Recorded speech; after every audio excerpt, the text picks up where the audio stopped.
En el nombre de Jesús, Mateo capítulo 12, verso 38.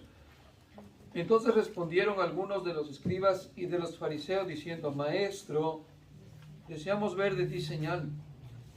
Él respondió y les dijo: La generación mala y adúltera demanda señal, pero señal no les será dada sino la señal del profeta Jonás. Porque como estuvo Jonás en el vientre del gran pez 3 días y 3 noches, así estará el Hijo del Hombre en el corazón de la tierra 3 días y 3 noches. Los hombres de Nínive se levantarán en el juicio contra esta generación y la condenarán, porque ellos se arrepintieron a la predicación de Jonás. Y aquí más que Jonás en este lugar. La reina del sur se levantará en el juicio con esta generación y la condenará, porque ella vino de los fines de la tierra para oír la sabiduría de Salomón, y aquí más que Salomón en este lugar. Amén. Muy bien, Señor, le damos gracias nuevamente por su palabra que hoy nos va Señor, a ministrar, para que pongamos, Señor, atención acerca de tu voluntad, Señor, y tu propósito cada vez que oímos su palabra, para que vivamos, Señor, conforme a la palabra suya, Señor, que nos guía, que nos ilumina, que nos aparta del mal y que nos hace, Señor, dar testimonios de que somos su pueblo, la iglesia. Así es que gracias por cada hermano que hoy recibirá la palabra suya, Señor. Gracias nuevamente por los que vayan a ver el video y lo reciban también. Le damos gracias en el nombre de Jesús. Amén. Y amén. El tema es la señal del profeta Jonás. Ese sería el enfoque del mensaje. ¿Cuál es la señal del profeta Jonás? Dice la Escritura que en aquel tiempo, cuando el Señor estaba predicando, siempre los fariseos, se recuerdan, estaban tentando al Señor, siempre buscaban la manera de hacerlo tropezar, de hacerle caer en alguna falla, buscaban fallas en el Señor. Y si no, le trataban de incitar a que hiciera algo que ellos querían, o algo que a ellos les parecía bien. Como por ejemplo, ¿se recuerdan cuando llevaron a Jesús la mujer que fue sorprendida en adulterio? Sí. ¿Qué es lo que ellos querían que Jesús hiciera? Que la apedreara, ¿cierto? ¿Verdad? Que la apedreara. Ellos querían matar a la mujer y Jesús no los complació. Bueno, y aquí vemos en esta ocasión que se presentan, están ahí ellos alrededor de Jesús, y dice que le respondieron ellos, unos de los escribas y de los fariseos, diciendo: Maestro, deseamos ver de ti señal. A ver qué señales haces. ¿Se recuerdan otras escrituras que ellos le dijeron: Señor, nuestros padres tuvieron señales allá en el desierto? Ellos comieron pan del cielo, comieron maná del cielo. ¿Y tú qué señales haces? Muy bien, pero en esta parte dice, el Señor les contesta a esta generación que le pide señal. Les hace ver que ellos son una generación perversa y que la generación perversa se va por las señales, se va por los milagros, se va por lo sobrenatural, se va por lo ultra religioso y por lo de que puede volar, que es superpoderoso, que tiene poderes. En fin, tantas cosas que hoy en día se viven en las religiones, ¿cierto? Amén. Y esa gente está llevada por puras señales, ¿sí? Quieren ver milagros y más milagros, y que reprenden a Satanás y se la pasan todo el tiempo creyendo que son muy poderosos. ¿Se entiende? Pero ¿qué dice la Escritura aquí? Jesús le dijo: la generación mala y adúltera demanda señal. Quieren ver milagros, hermano. Por eso hoy en las iglesias hay tanto milagrero falso y tantos chamanes o brujos que no hacen milagros reales, son milagros falsos, dice la Escritura, porque Satanás se viste como ángel de luz para hacer falsos milagros. Pero ahí está la gente mala y adúltera o incrédula que está demandando señal. ¿Por qué cree que demandan señal? Porque son incrédulos. Y si no ven, no pueden creer. Pero ¿qué dice la Biblia acerca de la salvación? que la salvación es por creer a la palabra de Dios. No por ver señales, no por ver milagros, no por ver sanidades, no por ver algo sobrenatural, sino por creer a la palabra de Dios. Y no solamente por creer, sino ponerla también en práctica. ¿Cierto? Muy bien, Jesús le dice, la generación mala y adúltera demanda señal, pero señal no le será dada. Esta generación mala no le va a ser dada señal, sino dice la señal del profeta Jonás. Vamos a ver cuál fue la señal o cuáles son, qué es lo que podemos sacar de esta enseñanza que hizo Jonás para que Jesús hubiera dicho a esa generación perversa, lo único que ustedes se van a enterar es de esto, que así como pasó en el tiempo de Jonás y lo que hizo Jonás y lo que hizo la gente de Nínive, a través de la enseñanza o la predicación de Jonás, es la única señal que ustedes van a tener como gente malvada. No es que no creamos en los milagros, creemos en los milagros, pero la gente malvada no recibirá milagros verdaderos. Serán engañados por Satanás. Muy bien, dice, porque como, verso 40, porque como estuvo Jonás en el vientre del gran pez 3 días y 3 noches, así estará el Hijo del Hombre en el corazón de la tierra 3 días y 3 noches. Muy bien, aparte de que eso simboliza, ¿verdad?, la muerte del Señor Jesús y la resurrección, veamos qué más hay. Dice el verso 41, los hombres de Nínive se levantarán en el juicio con esta generación o contra esta generación, ¿y qué harán? La van a condenar. Mira lo que van a hacer los hombres de Nínive cuando estemos todos delante del Señor, en el día del premio, en el día del juicio, en el día de los galardones y en el día del castigo. Los de Nínive se van a levantar en aquel día, porque los de Nínive fueron salvos, se arrepintieron. Sí, amén. Al menos esa generación. ¿Se entiende? El Señor está diciendo, dice, en el día del juicio se levantarán los de Nínive y la condenarán porque ellos se arrepintieron a la predicación de Jonás. Fíjese. La gente de Nínive que no era creyente, que no era cristiana, de hecho eran gente muy malvada. Y se dice que eran muy violentos, asesinos, ladrones, que reinaba la maldad en esa ciudad de Nínive. Por eso eran enemigos acérrimos de Israel, de la nación de Israel o del pueblo de Dios. Eran enemigos totalmente. Y como enemigos, ya puede pensar en la idea que tenía Jonás, o el corazón y la mentalidad que tenía Jonás.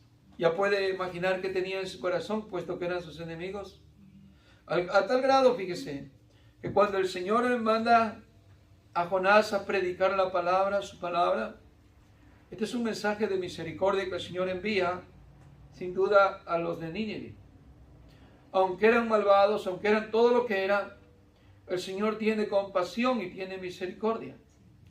Y envía a su profeta, envía a su mensajero, envía a su predicador, como lo puede hacer hoy en día los que ha enviado. ¿Y qué hace el predicador cuando va según el mensaje de Dios? Lo envía a la ciudad de Nínive. ¿Qué hace el mensajero?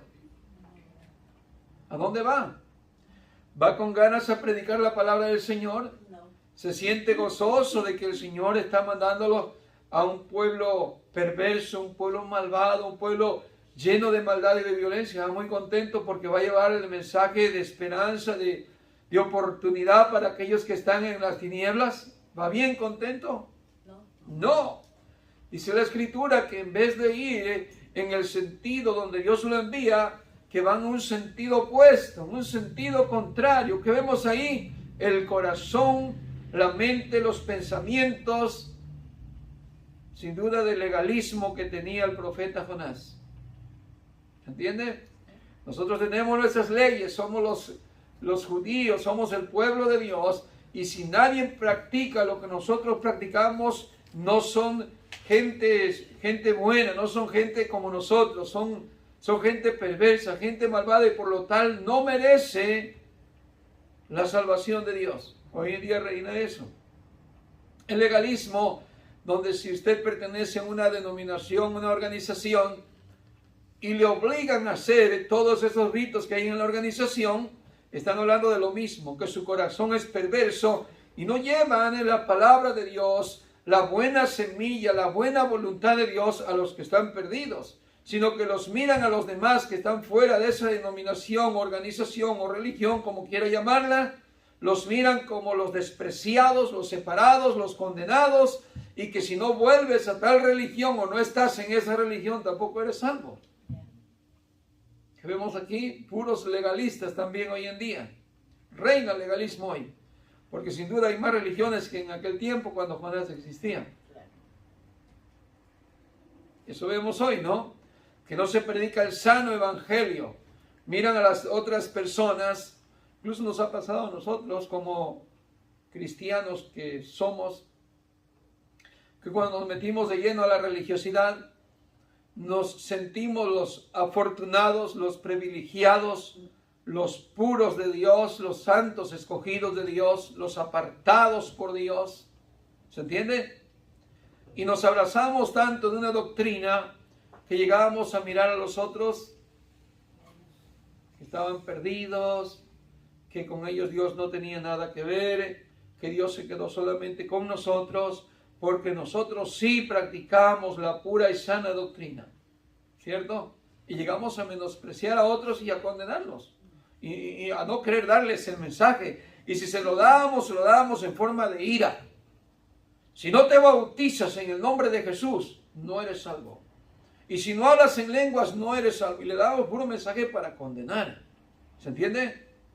Y si tú no haces esto, tampoco eres salvo. Y le teníamos ese amor de compartirle la Biblia, ¿cierto? La palabra del Señor, con un amor tan despreciable que le expresábamos. Pues así iba Jonás. Jonás no iba con una disponibilidad. De hecho, el Señor tuvo que tratar fuertemente con él porque él prefirió morirse. Prefirió ahogarse antes que llevar el mensaje de Dios a los perdidos. Amén. ¿Se imagina qué dureza de corazón, hermano? Usted y yo tal vez así nos pase, que preferimos morirnos, irnos hasta la tumba, pero no darles el buen mensaje a la humanidad. No creo que estamos muy lejos. La pregunta sería, ¿compartimos el evangelio o estamos muy calladitos? A nadie le hablamos. Y bien, entonces, ¿qué vemos? Vemos a un Jonás que no tiene buenas intenciones hacia los demás. El Señor trata con él y tiene que ir, pero muy obligadamente. Ahora imagínese oír un predicador falto de amor y falto de misericordia. ¿Le ha tocado a usted a veces que alguien le ha compartido así la palabra del Señor, que lo que más siente usted es como un rechazo y una espada que lo está traspasando porque tal vez le está apuntando a su vida pecaminosa y que tú eres esto y que tú eres el otro, y si no dejas de hacer esto te vas derechito al infierno porque eres un borracho, porque eres un idólatra o mentiroso, esto y lo otro? Y dice, ¿qué tiene contra mí este? Porque no sé si por ningún lado se siente el amor. No digo que no se puede predicar todo el consejo de la palabra del Señor, pero se debe utilizar cierto momento para poder, ¿verdad?, compartir tales mensajes, ¿cierto? Pero aparte que el mensaje de Dios para el pueblo de Nínive no era con tanta dulzura. De parte de Dios no era tampoco tan dulce el mensaje. El mensaje era sólido, era firme, solamente era una advertencia de parte de Dios. Y les mandó decir, de aquí a 40 días es el fin de Nínive. Fíjense el mensaje. Es un mensaje muy recto, no significa que no había misericordia y amor de Dios. Eso lo va a descubrir usted y lo descubre en la Escritura. Pero ahora imagínese, yo no sé en la mente de Jonás, él conocía a Dios. De hecho, la Escritura lo dice más en la historia ahí. Yo sabía que tú no ibas a hacer eso con ellos, de destruirlos. Por eso no quería ir, porque yo sabía que tú eras un Dios de misericordia y que no ibas a cumplir lo que estabas diciendo. O sea, Jonás, cuando Dios lo manda a darle el aviso, dice, ¿para qué voy si Dios no lo va a cumplir? Iría con mucho gusto si fuera a destruir a todos nuestros enemigos. ahí sí iría Jonás con todo gusto, pero él se imaginó que Dios no iba a hacer eso, pero que sí iba con un mensaje fuerte. ¿Se entiende? Hoy podemos decir lo mismo. Cuando Jesús habló del infierno, no está diciendo que Él quiere mandar a toda la gente al infierno. Está diciendo que esa será la causa y la consecuencia de los que no reciban el Evangelio, que no decidan creer voluntariamente y de corazón en el Evangelio. ¿Se entiende? Pero de la boca de Jesús salió la palabra infierno más de cualquier otro predicador. Pero no significa que no hay amor allí. Sino lo que Dios está haciendo es como advirtiéndonos a todos de que escapemos de ese infierno, de ese castigo, de esa condenación.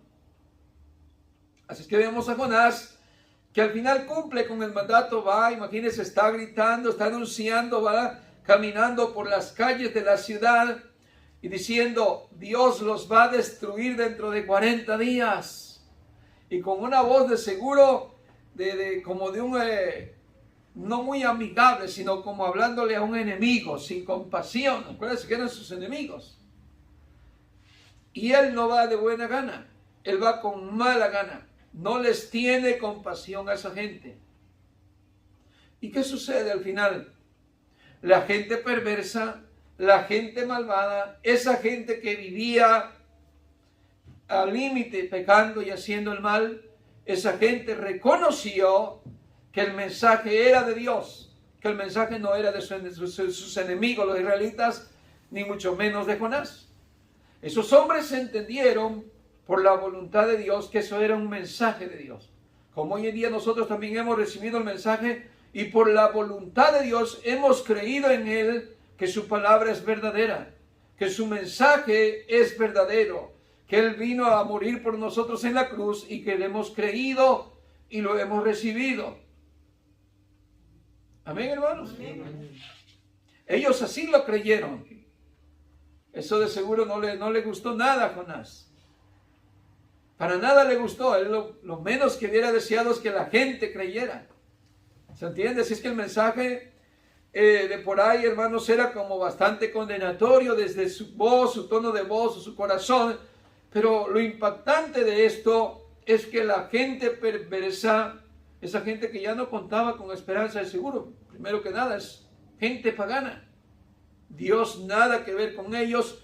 No hay ninguna persona que busque a Dios ahí. Son gente idólatra, tienen sus dioses y violencia y pecado que vivían al día. ¿Se entiende? ¿Qué esperanza había sin esa gente? ¿Qué esperanza había sin ese mundo? Ninguna. Y precisamente el Señor ahora les está diciendo a los de su tiempo que estaban ahí preguntándole, Señor, danos señal. Y Él les dice, bueno, esta va a ser la señal para esta generación incrédula, perversa y malvada que demanda señal. ¿Cuál señal? De que los perdidos, de los que no tienen esperanza, de que los que son, hermanos, totalmente apartados de Dios, van a alcanzar misericordia, van a ser el pueblo de Dios. Y en aquel tiempo, póngase en la mente de un judío, cuando Jesús le habla estas palabras, ¿qué les está diciendo? Ustedes que se creen el pueblo santo de Dios desde el principio. Imagínense, está recorriendo al Señor Jesús hasta la vida de Jonás. ¿Qué sentía Jonás? Lo mismo que sentían estos judíos en el tiempo de Jesús. Nosotros somos el pueblo de Dios. Somos hijos de nuestro padre Abraham. Tenemos la ley, tenemos a Moisés. Se sentían los hijos perfectos de Dios. Pero no era así, no era verdad. Juan el Bautista le dice, no crean porque ustedes se sienten hijos de Abraham, de verdad lo son. Sino que son generación de víboras, ustedes le dijo. Y Dios puede levantar hijos aún de las piedras. Igual Jesús le dijo, ustedes son generación de víboras. Si vuestro padre fuera Abraham, a mí me oirías y recibirías mis palabras. Pero vosotros no sois hijos de Abraham, son hijos de vuestro padre el diablo, el cual ha sido homicida desde un principio, y vosotros queréis hacer eso. Fíjese, ¿qué les está diciendo a ellos? Ustedes los judíos, ustedes los que se sienten muy santos, son los fariseos, son los escribas, son los maestros de la ley que se sienten que ustedes son los únicos en el mundo, que son afortunados, que ustedes tienen la religión perfecta y que todos los demás les llaman a ustedes perros gentiles, los desprecian, pues la señal es que ustedes no son salvos y que los que ustedes desprecian, esos serán salvos. Esa señal será, dice, para esta generación perversa, que demanda señal. Eso está increíble, hermano. ¿Por qué? Porque la gente que creyó al mensaje de Jonás no iba lleno de un mensaje de amor. ¿Se entiende? Y Jonás era su enemigo. Ahora se compara Jesús a Jonás y compare usted el mensaje que hoy tenemos nosotros, la buena noticia que trajo y las cosas y las palabras que salieron del Señor Jesús. Sí salieron cosas duras, cosas como el infierno, cosas que nos hacen pensar que duro va a ser el castigo, y de la boca de él salieron, pero salieron palabras de esperanza, también salieron palabras de consolación, salieron palabras de amor, actos de misericordia que el Señor Jesús tuvo, ¿cierto? Cuando dijo, yo tampoco te condeno, vete y no peques más. Jesús tuvo una muestra grande de amor en comparación de cualquier otro profeta de Dios y cualquier otro hombre predicador que hay en la Biblia. No hay tal semejanza a lo que Jesús vino a hacer e hizo por la humanidad. Tantas palabras de amor y de compasión. Y Jesús se compara y dice, y aquella generación, dice, creyó al mensaje de Jonás, y aquí uno mayor que Jonás. Digo, yo creo que la gente de Nínive no lo tenían por tan buen profeta al Jonás, porque si no ha dicho, pues si este es nuestro enemigo, ¿qué expresión de amor nos va a traer acá? ¿O qué privilegio tenemos de que nuestro enemigo venga a traernos una buena noticia? No, es un hombre que seguro tiene malas intenciones contra nosotros. Eso había en la mente seguro los ninivitas también, ¿no? Pero cuando viene Jesús, ¿usted puede ver alguna mala intención hacia ciertas personas? ¿Usted puede ver que acaso Jesús tenía malas intenciones contra los mismos escribas y fariseos? Contra aquellos que les estaban siempre tratando de hacer caer. Incluso cuando está en la cruz, Jesús no tiene ninguna mala intención con ninguno. Y le han crucificado, le han abofeteado. ¿Y qué dice Jesús con sus palabras? Padre, perdónalos porque no saben lo que hacen. Ni en ese momento el Señor siquiera expresa una palabra de rencor, de resentimiento. No, un corazón pleno, limpio. Por eso la Biblia dice que de tal manera amó Dios al mundo. Esa es la manera en que Dios expresa su amor cuando Él vino en la humanidad en Jesús. No está mostrando, hermanos, rencor. No está mostrando, a pesar de lo que somos, a pesar de que le hemos ofendido a Dios, que hemos pecado todos, el Señor no viene con rencor. No viene con maldad. Viene con buenas palabras, con buena actitud de un corazón bueno, porque solamente Dios es bueno. Por eso cuando vemos ahí en la Escritura, cuando Él se levanta en ese día que empieza a leer la Escritura en la sinagoga y dice, hoy se ha cumplido este día delante de vuestros ojos, porque he venido, dice, a libertar a los cautivos, a abrir las puertas de los que están en la cárcel, a sanar a los quebrantados de corazón, a dar libertad a aquellos que están oprimidos por Satanás. ¿Se entiende? ¿A qué vino el Señor? A traer buenas noticias, con amor y con misericordia. Él vino a este mundo. Entonces, ¿a quién tienen parados enfrente aquellos fariseos y aquellos escribas? Al autor de la vida, al Dios verdadero, al Dios que es amor, que no les tiene nada en contra de ellos. Lo único que deseaba era que ellos se arrepintieran de corazón. Pero ellos no quisieron. Así es que tienen a uno mayor que Jonás aquí. No solamente en elocuencia, en conocimiento de la palabra de Dios, pues que Él es Dios, Él es la palabra encarnada, sino en la expresión de que Él es ese Dios de amor y de compasión y de misericordia. Jonás de seguro anhelaba ver a sus enemigos hechos trizas, muertos, que si no lo matara Dios, que ellos lo hubieran podido matar. Sin duda, por eso el Señor Jesús muchas veces utilizó esas palabras. De cierto os digo, que si no amáis a vuestros enemigos, o amáis por amar a vuestros enemigos, ¿a qué se estaba refiriendo? A que, hermanos, nosotros debemos de practicar la compasión y la misericordia con los demás, aun con los que sean nuestros enemigos. Y sin duda se lo recordaba a ellos, a los israelitas, que han de haber sentido mucho odio por otros. Muy bien.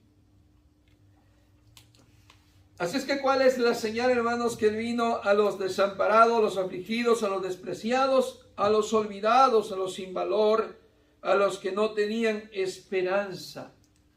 Por eso, ¿cuántas veces lo vimos a Jesús compadecido de tanta gente que estaba enferma? No le daba pena acercarse a un leproso, ¿cierto? Un leproso era un olvidado, un despreciado, apartado de la familia, apartado de la sociedad, mucho más por los religiosos. ¿Se entiende? Porque pensaban que alguien que tuviera lepra estaba en maldición. Por alguna razón está así, está maldito. Hasta el que estaba ciego le dijeron, tú estás maldito desde que naciste.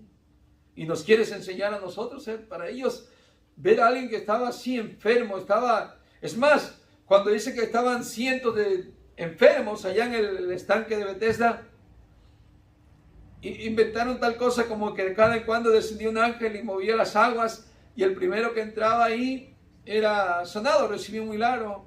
Y se cree, no lo estoy asegurando, pero se cree que los líderes del tiempo, líderes religiosos, los sacerdotes, los escribas, no les gustaba que cuando había celebración en el templo, ese montón de enfermos que apestaban estuvieran ahí haciendo estorbo.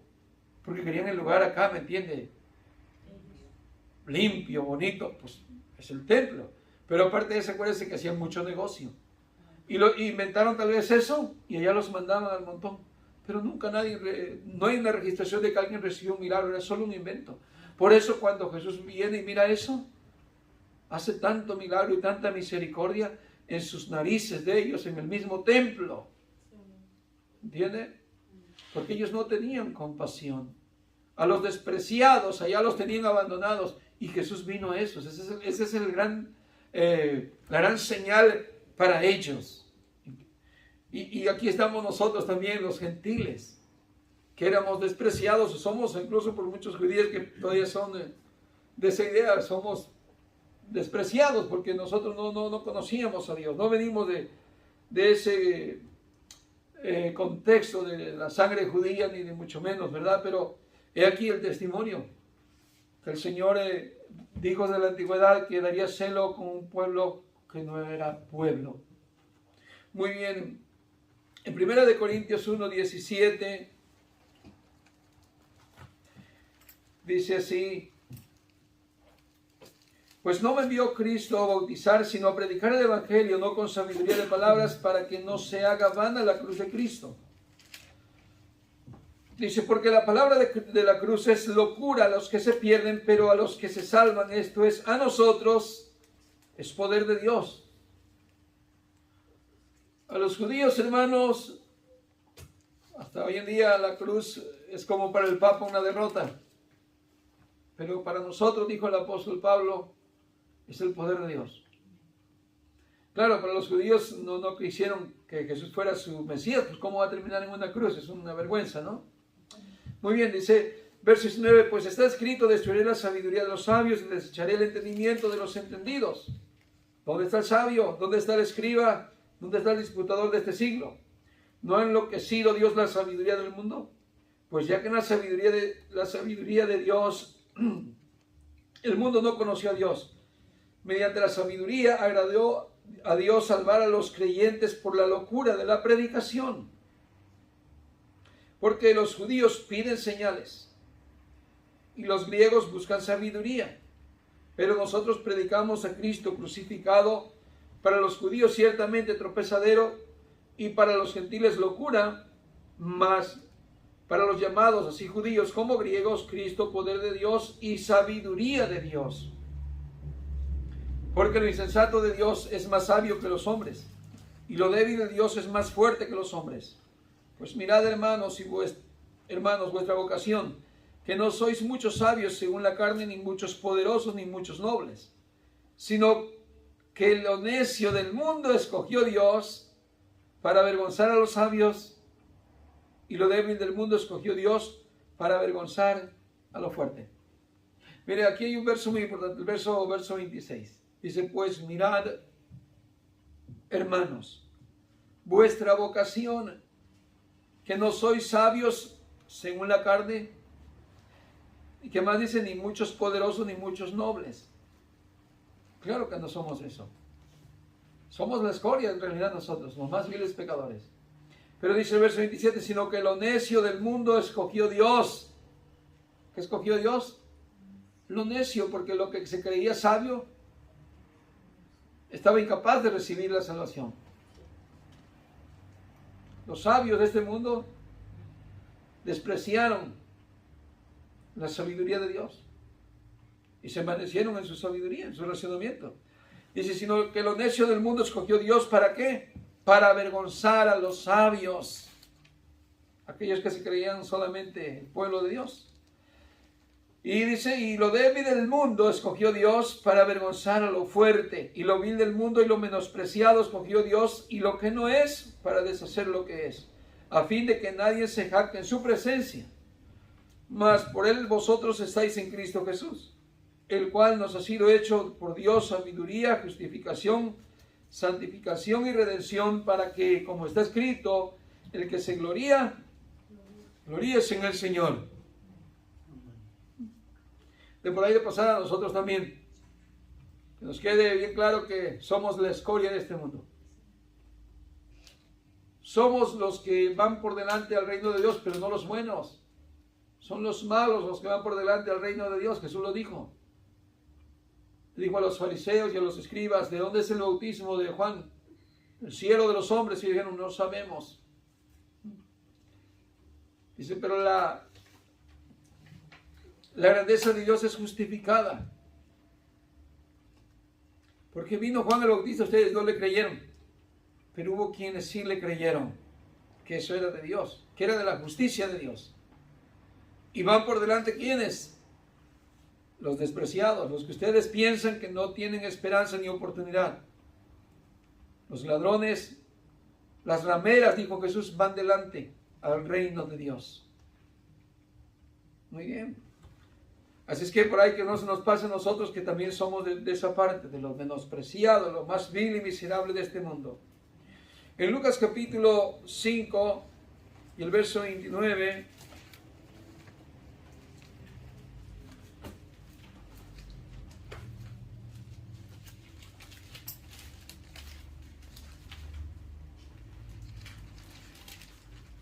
amén.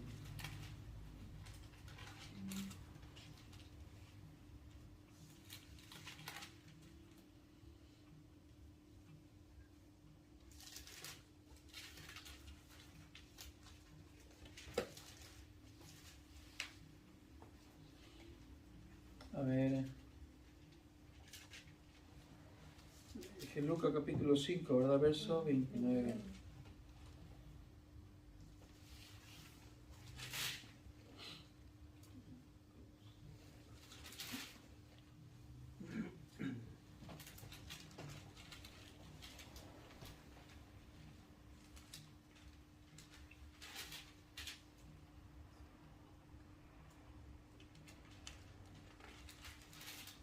No, perdón, me equivoqué de la cita bíblica. Es el verso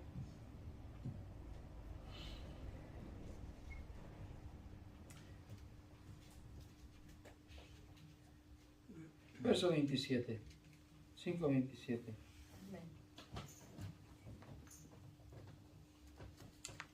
Lucas 5:27 dice, después de estas cosas salió y vio a un publicano llamado Leví sentado al banco de los tributos públicos y le dijo, sígueme.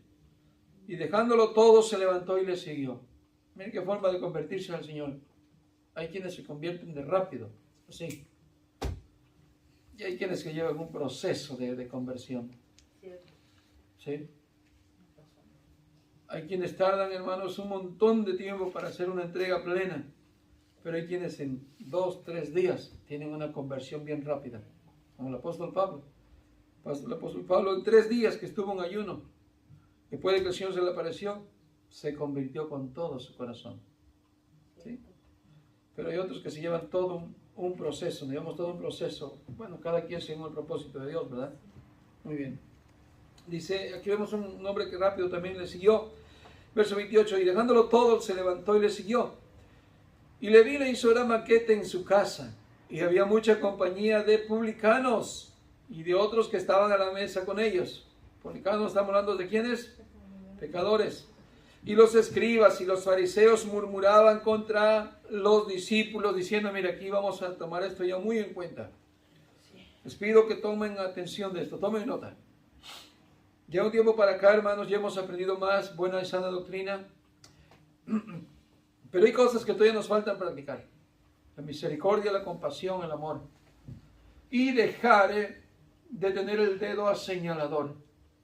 Ese dedo que siempre está tratando de señalar y de investigar los pecados de otros, de identificar los pecados de otros para poder juzgar a otro.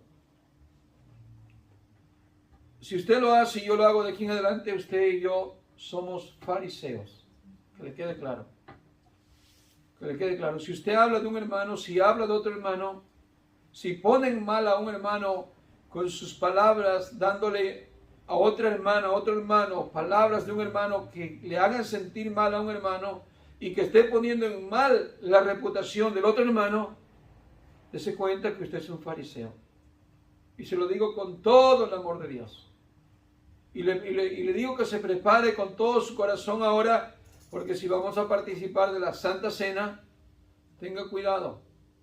Si usted anda con un dedo amenazador, si usted anda hablando de uno y hablando de otro y pensando mal de uno y juzgando mal, ¿por qué? Porque ahí se cumple la escritura que dice, no juzguéis para que no seáis juzgado. Porque con la vara que medís, con esa misma vara seréis medidos. Si nosotros somos fariseos, estamos, hermano, pecando. Si estamos, hermano, juzgando a tal hermano, acuérdense que hemos hablado de sana doctrina, que cuando un hermano está incluso cometiendo pecado, usted y yo no somos quien para venir con la vara de condenación, sino con la misericordia, con el amor mínimo. Si no puede darle una palabra de aliento, no puede hacerle nada, darle nada de aliento, ore por él. Si eso es lo mínimo que puede hacer, es mucho. Pero si todavía tiene la delicadeza, el tiempo, la dedicación para hablar con él, para animarlo y decirle, hermano, yo sé cómo te sientes, yo sé que estás pasando por un bache, yo sé cómo te sientes porque yo soy pecador como tú y te entiendo. No, pero usted no se acerca porque se cree muy santo y dice, no, ese hermano, esa hermana no debería estar aquí, tenga cuidado. ¿Entiende? Porque muchos hacemos juicios y esa práctica ya me está oliendo que debemos dejarla. ¿Se entiende? Que no solamente aprendamos, hermano, digamos, literatura bíblica y un buen trasfondo y conocimiento, sino una vida más llena de amor y de misericordia que nos identifica como hijos de Dios. Eso fue lo que dijo a los discípulos: si vuestras obras no fueren mayor que las de los escribas y de los fariseos, tampoco podéis entrar al reino de Dios. Porque los escribas eran gente, los sacerdotes, gente muy dura de corazón, gente sin compasión, sin misericordia. ¿Cómo juzgaron a Jesús? ¿Cómo juzgaron a Esteban? ¿Cierto? Los mataron siendo hombres sanos. ¿Tenían compasión? No, solamente no le gustaba lo que otro predicara y que no predicaba lo que ellos querían que todos predicaran. Ellos maquinaban enseguida matarle. Por eso a Jesús maquinaron matarle. Por eso a Esteban lo mataron. Por eso a Pablo intentaban matarle, porque ya no predicaba lo que ellos predicaban. Entonces, ¿qué tenemos ahí? Al pueblo santo de Dios siempre juzgando y siempre condenando. Que no nos pase a nosotros eso, en estar juzgando y condenando. Tengamos mucho cuidado. Si algo debemos de hacer es cuando vemos al hermano en pecado, veamos el nuestro. Y Jesús dijo ahí entonces, si primero miras el pecado que hay en ti, sácalo de ti. Trata de ayudarte tú mismo en corregir tu vida, tus pecados. Entonces sí, si hiciste eso, quiere decir que eres un poco más perfecto. Entonces ve y ayuda a tu hermano. Ya tienes capacidad, ya te ayudaste tú, ya te apartaste del mal. Bueno, ahora ve tú y ayúdale hermano a caminar, ayúdale a que salga delante de su pecado, no a condenarle. ¿Se entiende, hermanos? Amén. Muy bien, seguimos leyendo. Y dice así, dice el verso 28, no, verso ¿qué? 29. Dice, bueno, estaba sentado Jesús con todos ellos a la mesa. Verso 30. Y los escribas y los fariseos murmuraban contra los discípulos diciendo, ¿por qué coméis y bebéis con publicanos y pecadores? Respondiendo Jesús les dijo, los que están sanos no tienen necesidad de médicos, sino los enfermos. Y no he venido a llamar a justos, sino a pecadores al arrepentimiento. Primero Jesús vino, hermanos, no a hacernos famosos ni ricos, ni a darnos lo que querramos. Jesús vino a morir por toda la humanidad, con amor lo hizo. Pero el fin de todo es que, hermanos, que nosotros procedamos al arrepentimiento. Dios no quiere que nadie se pierda, sino que todos procedan al arrepentimiento. Por eso dijo él ahí, no he venido a llamar a justos, porque ellos, los demás, se consideraban justos. Pero yo he venido a llamar a estos pecadores. Y estos pecadores se están arrepintiendo. Y estos pecadores son como los del tiempo de Nínive. Los menospreciados, los que pensaban allá los israelitas que eran gente, pues sí, ciertamente mala. Y que merecían el infierno. Bueno, pero así como Dios mostró su misericordia en aquel tiempo, también en ese día que miraron a Jesús ahí sentado con los demás publicanos, estaba mostrando su amor y su misericordia. Y esa es la señal para los judíos. ¿Por qué? Porque ellos son el pueblo orgulloso, la religión orgullosa. Nadie más, solamente nosotros los judíos. Pero eso hoy en día, vuelvo a decir, reina. Hay gente que está llena de orgullo religioso. ¿Se entiende?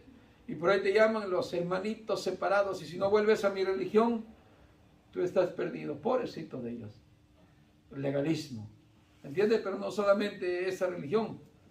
Muchas religiones. Casi el 99% de las religiones piensan lo mismo. Oh, es que yo tengo la doctrina de MacArthur, yo tengo la doctrina de fulano de tal, yo tengo quién sabe qué. Es mucho, puro legalismo. Legalismo, y están actuando como los fariseos. Pero Jesús no vino a ninguna religión, ni siquiera a la judía.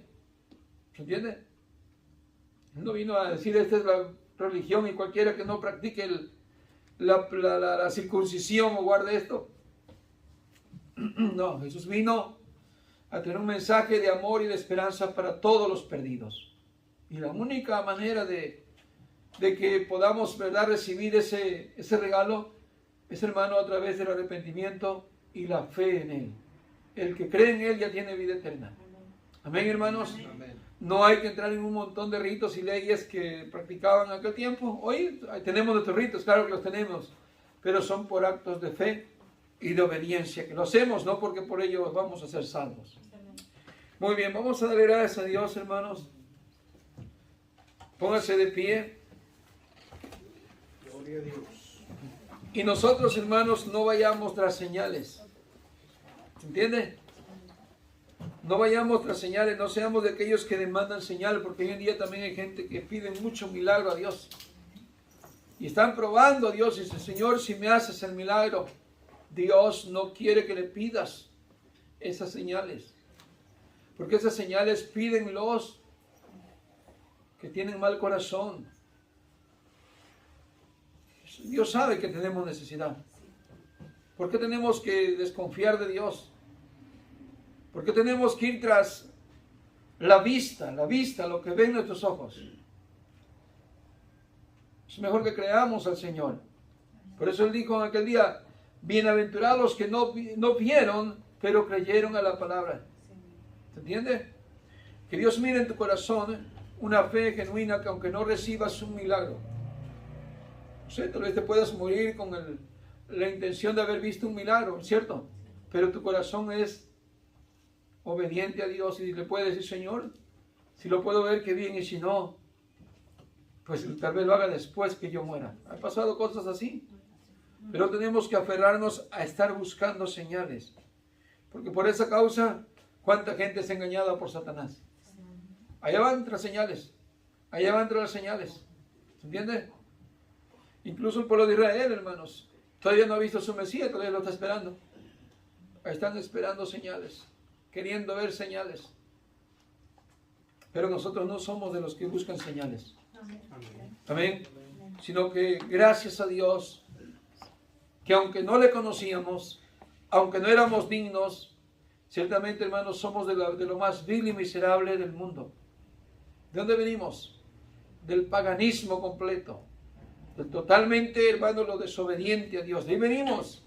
De una vida despreciada y despreciable que vivíamos. Pero el Señor tuvo misericordia. Nos envió el mensaje. Cuando llegó su amor, llegó su misericordia ahí, cambió nuestras vidas. ¿Cierto, hermanos? Nos llegó el mensaje del infierno. Nos llegó el mensaje de la condenación. Pero cuando vimos que Cristo Jesús murió por nosotros en la cruz, nos arrepentimos de corazón. Y Él nos limpió. Así es que demos gracias a Dios por todo eso lo que ha hecho en nosotros. Señor, gracias nuevamente por esta palabra que nos ha enseñado. Que usted es un Dios de amor y de misericordia.